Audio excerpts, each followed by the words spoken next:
Okay, well, welcome everyone. So this is our understanding the PPP round two today. So we're gonna be discussing the basics of the second round of the PPP loans, including who qualifies, how to determine your loan amount, and what expenses are eligible for the PPP loan forgiveness. So today, Daryl, Staley with SEK, CPAs and Advisors will talk, and Jeff Gayman with Orrstown Bank will as well. So they're the experts here. So I'm going to turn the time over to them and we will get started.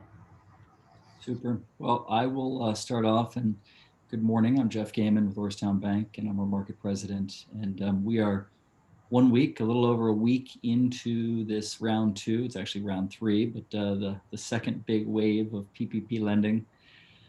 And it's always exciting. The SBA changes the rules several times as we get into the middle of this, and we'll talk about some of those changes. But Daryl has a great presentation, and we're going to go through a lot of that today. The thing I wanted to start with, and truly it's a concern, and I see that there are some other bankers on here. So later maybe we can hear from either bankers or the businesses out there, is just that I don't know if it's the amount of confusion, the amount of topics that are going on. We certainly have a transition in White House and a lot of noise, and we're talking about other packages.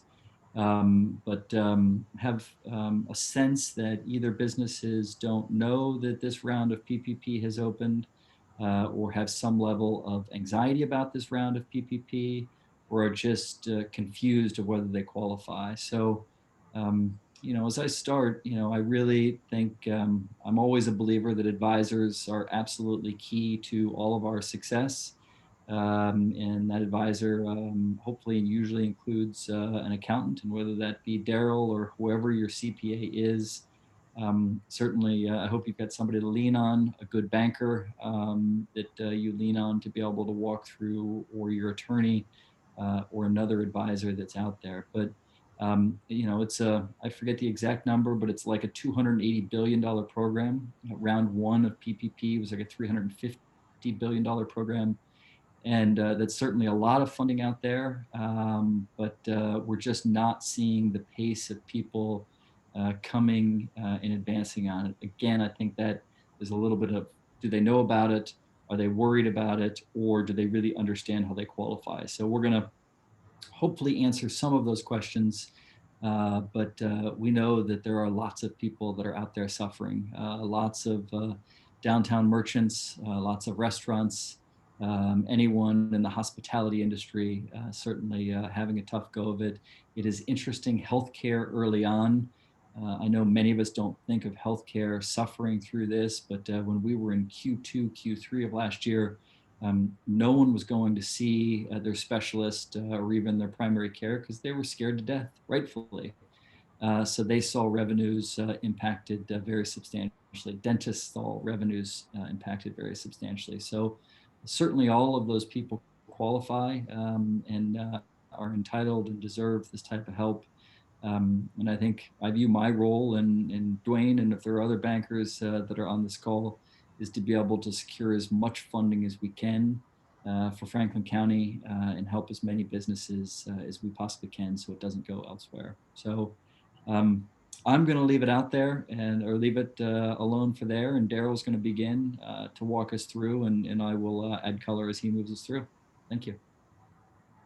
Thanks, Jeff, and certainly thank you to the chamber. So I am going to just share my screen quickly.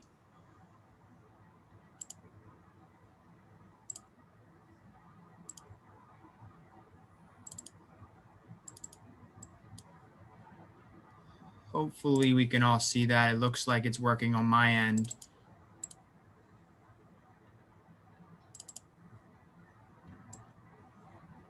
Just wanted to make my screen bigger as well so I could see all of you.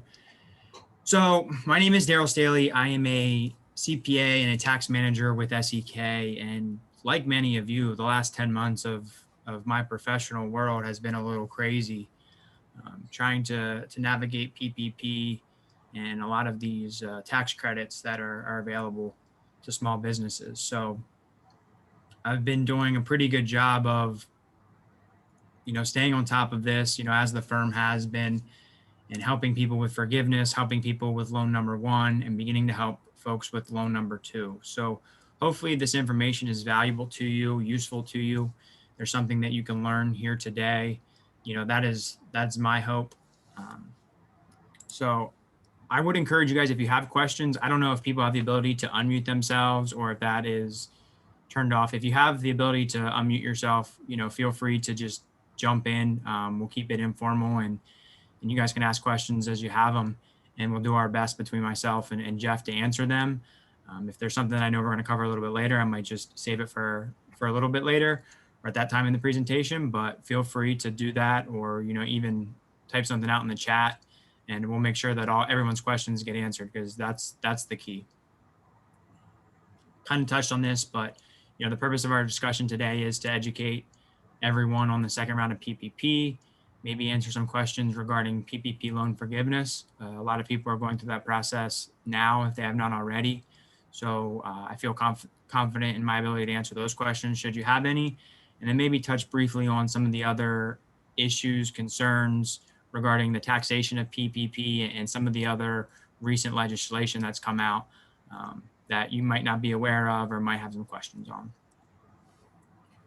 So what happened, right? Why are we here? And there's a lot of wording there, but it boils down to there's a second round of PPP loans that are available to our small businesses.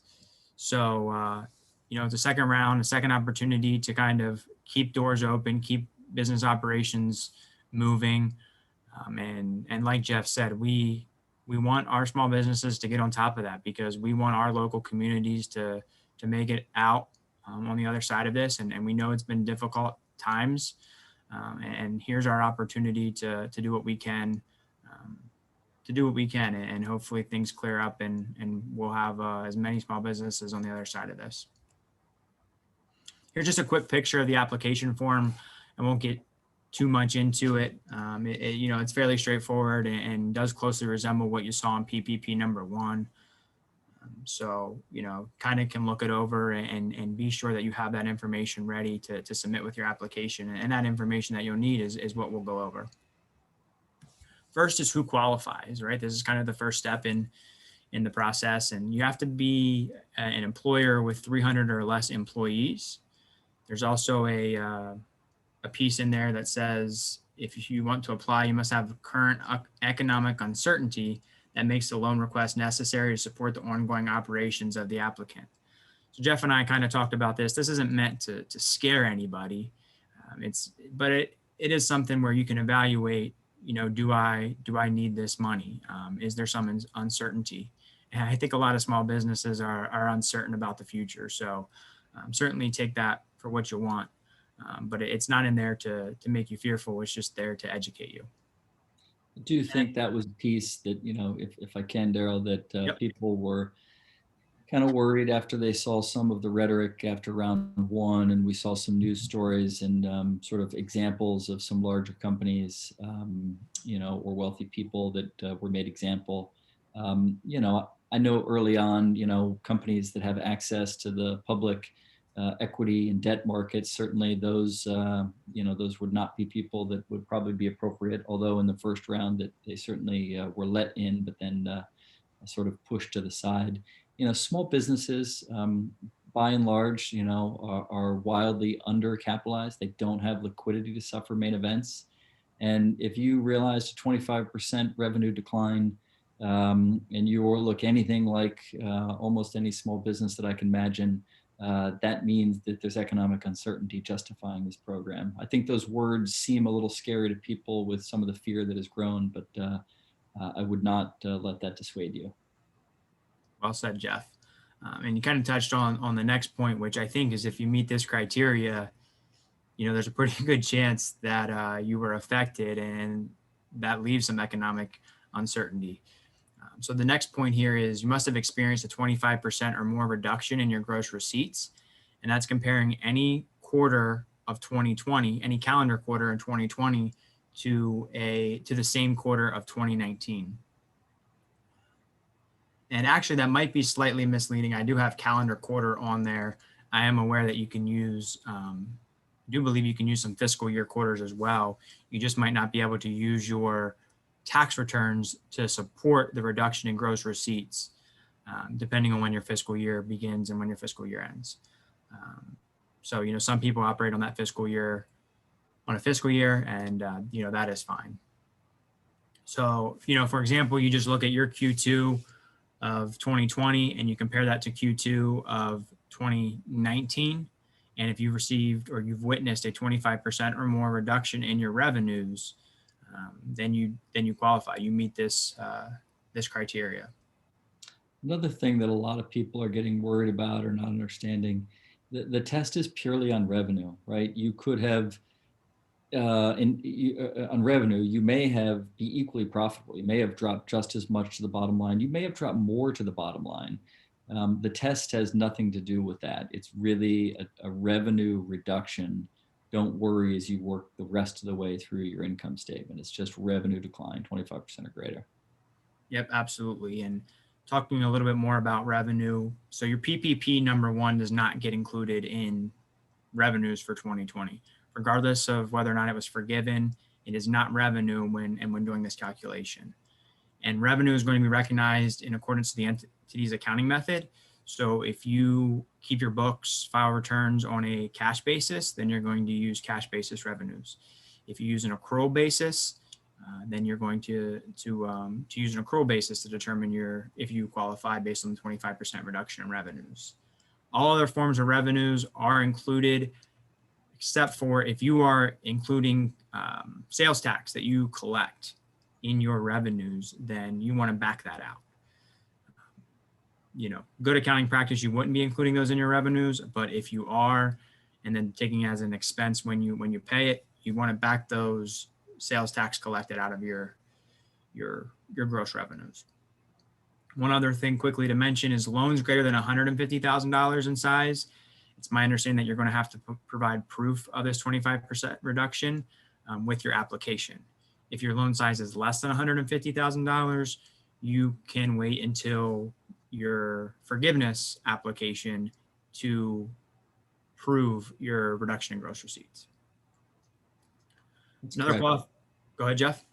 Yeah, I'd say that's correct. And you might ask, and I assume the allowances given for less sophisticated companies that really don't do quarterly statements, right? I mean, I'm a publicly traded company and we print quarterly statements. They're available for the market, but those smallest probably giving time to be able to do that. You certainly want to do a pretty good calc to understand it. You don't actually need to declare the amount of revenue reduction in the application if you're under 150.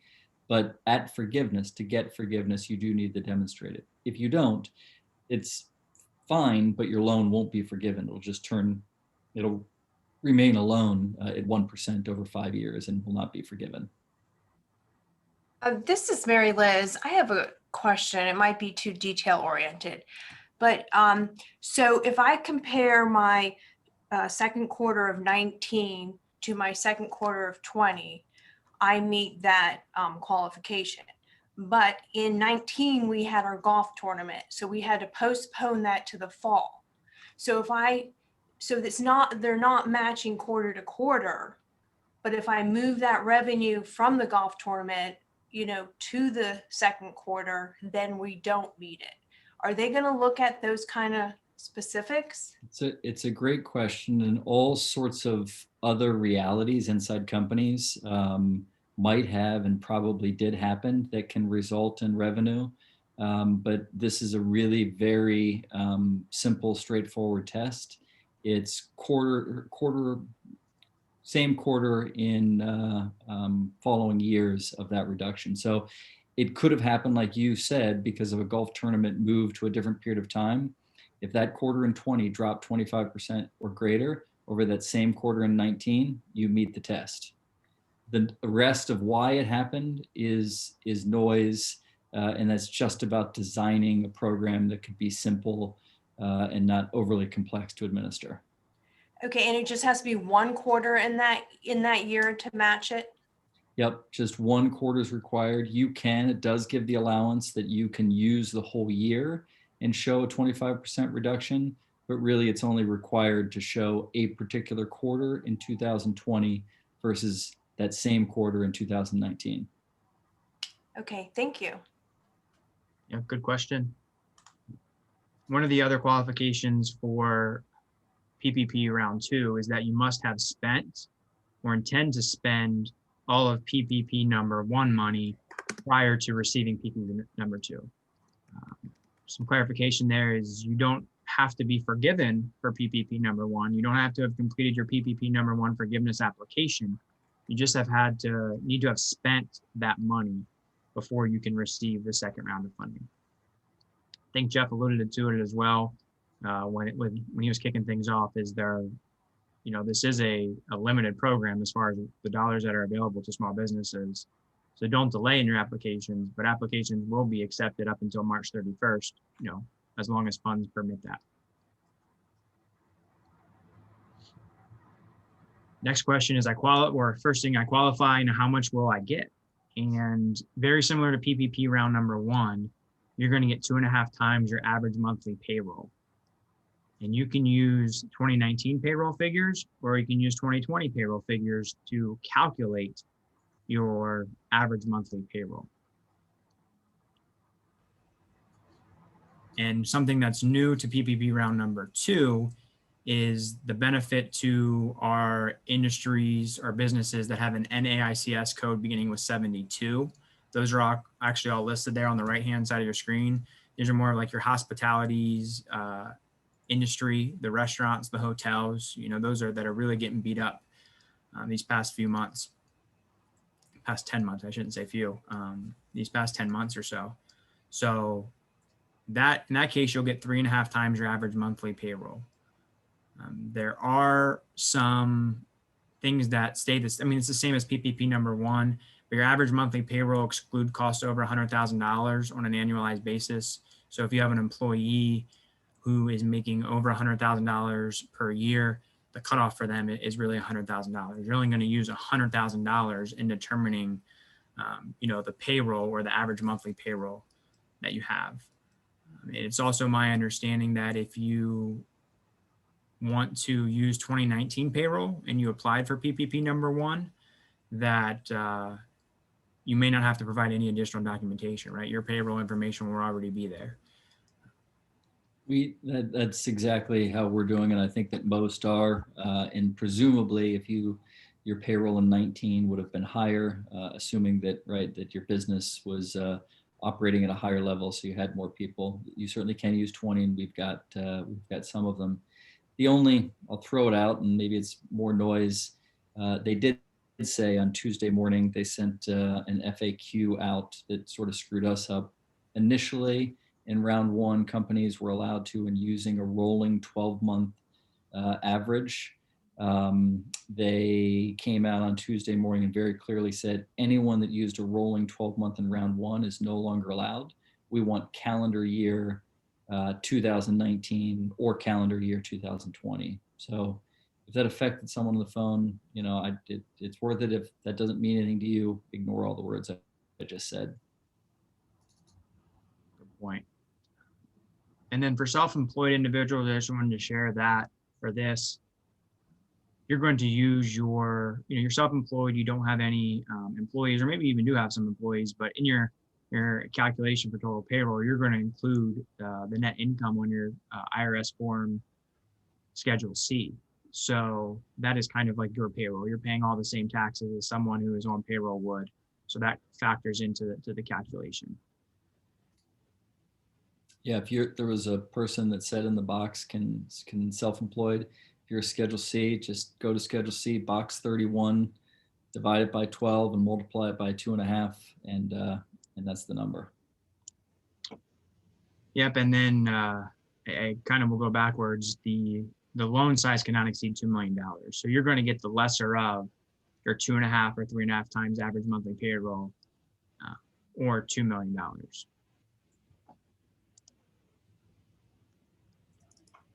And now we're kind of a lot of small businesses are going through this forgiveness process. So, another question is, I get the loan, or I qualify, I get the loan, will I have to pay it back? And the answer is probably not. So similar to PPP number 1, if you're spending your PPP loan dollars, PPP number 2 loan dollars on costs that you see on the screen, then you are eligible for forgiveness. So you have costs like payroll, utilities, mortgage interest, rent, very similar to PPP number 1. And then you have some additional costs this time around, which include operation expenditures, property damage costs, supplier costs, and work protection costs. Operation expenditures are costs you spend on business software, cloud computing software. My thought process there is if you're moving to a remote work environment, that's what they're allowing you to deduct those costs.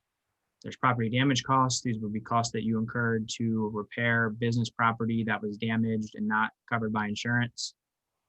Damaged by looting or riots. And there's supplier costs, which is a big one. This is really your cost of goods sold. So you're eligible for forgiveness for your cost of goods sold.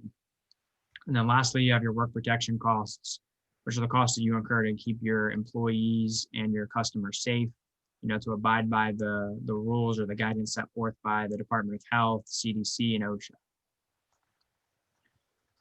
Like PPP number 1, there's up to a 24-week covered period. So you have 24 weeks to spend the money. And if you use it on these costs that I just shared with you, you will be forgiven. There still is the rule with 60% of payroll, meaning that you have to spend it. Of all of your forgivable costs, at least 60% has to be spent on payroll. One thing I kind of wanted to point out here that maybe differs a little bit from PPP number 1 is, for a lot of our PPP number 1 applications, we use predominantly payroll, almost all payroll if we could. And that was because it was a simplified application, or it simplified the application process. It was much easier to just provide payroll reports than to try and, grab receipts for utilities and mortgage interest and rent and stuff like that. However, as you'll see on the next slide, I'll go into a little bit more detail, is there's this employee retention credit that you may qualify for. And you cannot use the wages for the employee retention credit and then use those same wages for forgiveness. So if you're receiving PPP number 2, you might just want to be mindful of that.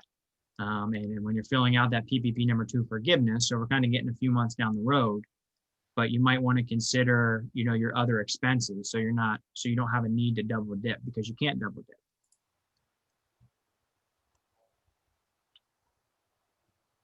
And then what happens if I'm not forgiven? So if your expenses, the expenses that we just spoke about, if they do not exceed your PPP loan balance, well, the remaining amount simply becomes a 5-year loan at a 1% interest with no personal guarantees and no collateral. So pretty favorable as well.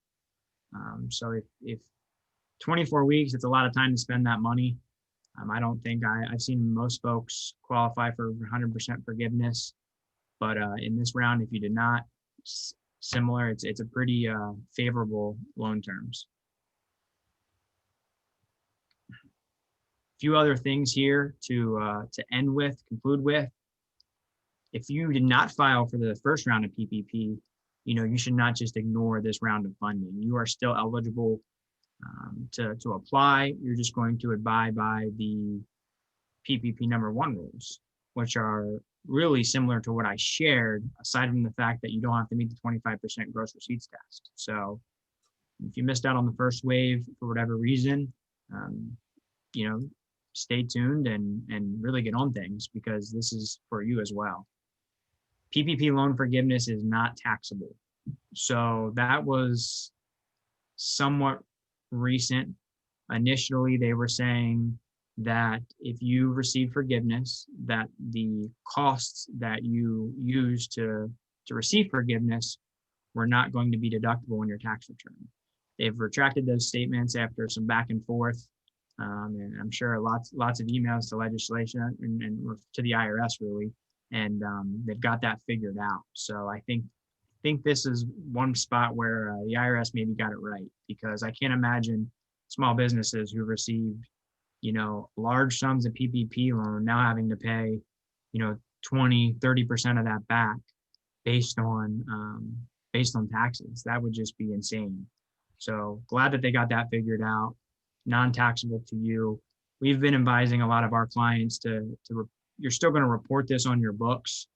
We've been reporting it on tax returns and just making it a tax exempt revenue item, income item. So it doesn't create tax, but it's going to show up on the tax return. We've been taking that a lot of times on the 2020 tax returns because that's when the expenses were incurred that allowed or provided for forgiveness.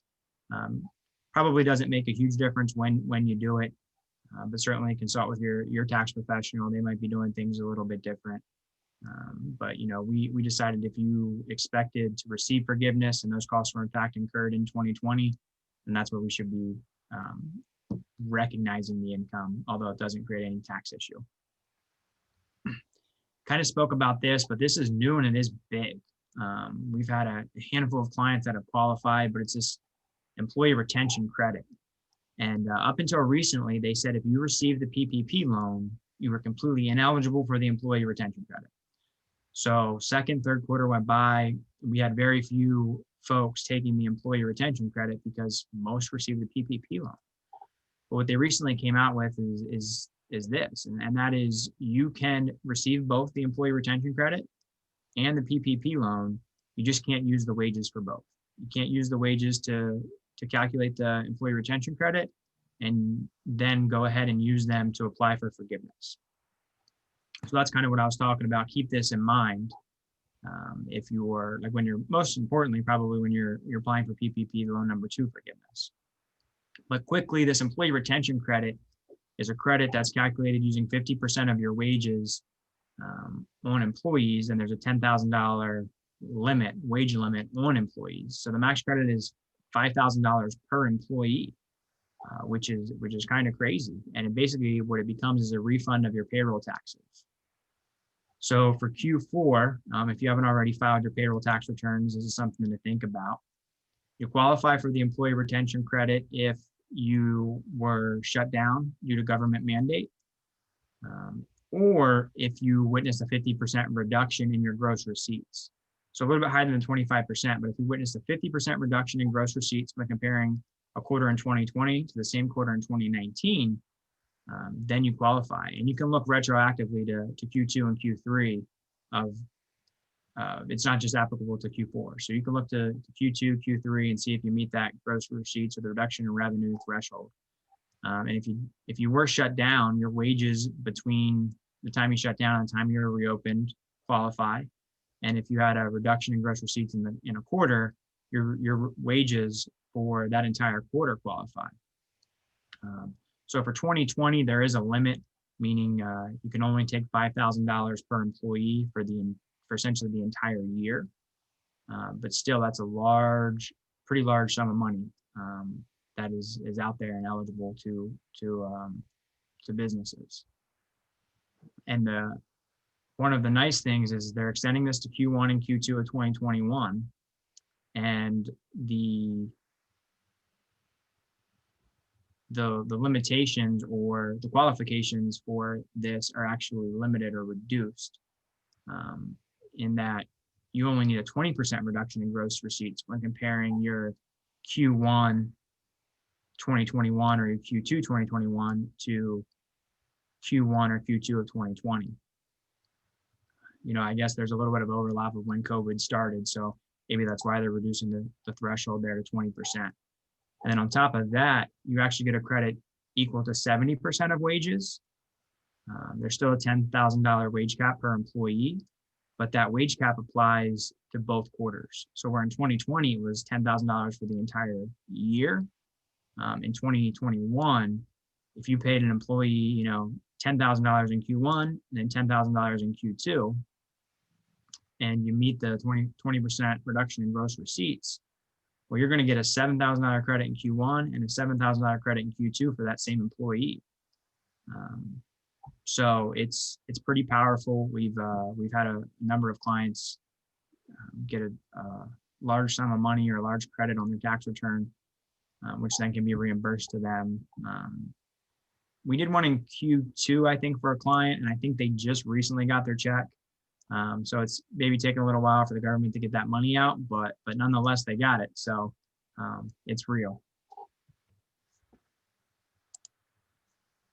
That's really all I have. So that's kind of the conclusion of my presentation.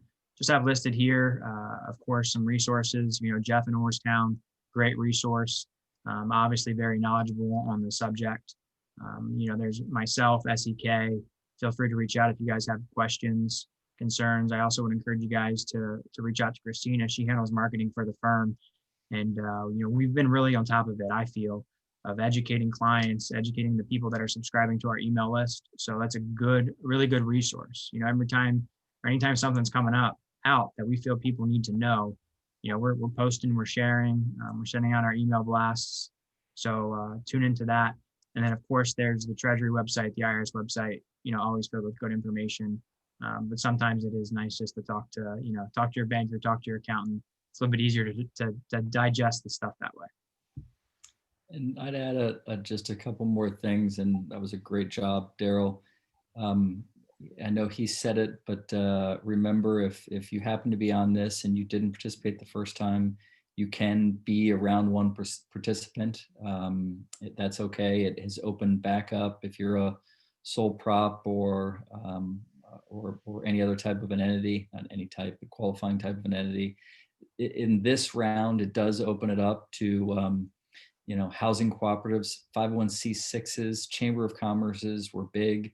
Clearly, they were impacted massively. They were not allowed to participate in round one. So helping out several chambers through this process to be able to get that infusion.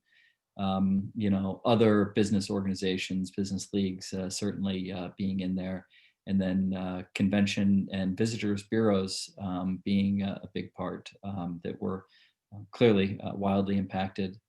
I just think it's remember, even if you had a good or a better year in 2020, that does not mean you don't qualify. If you had a bad quarter, you qualify for these fundings. And, I'd love our people in our area to take advantage of them and reach out to whoever your banker is. I'm sure that they can walk you through that process. And we certainly are very happy to be able to help you. But thank you, Chamber, today for allowing Daryl and I to be on, and hopefully add a little something to the conversation. Sure, yes, thank you both. Does anyone else have any questions before we sign off? Okay, well, if you do have our contact information, and I can always reach out to Jeff and Daryl if we need to. But thanks, everyone. Appreciate it. Have a happy Friday. Thanks, everyone.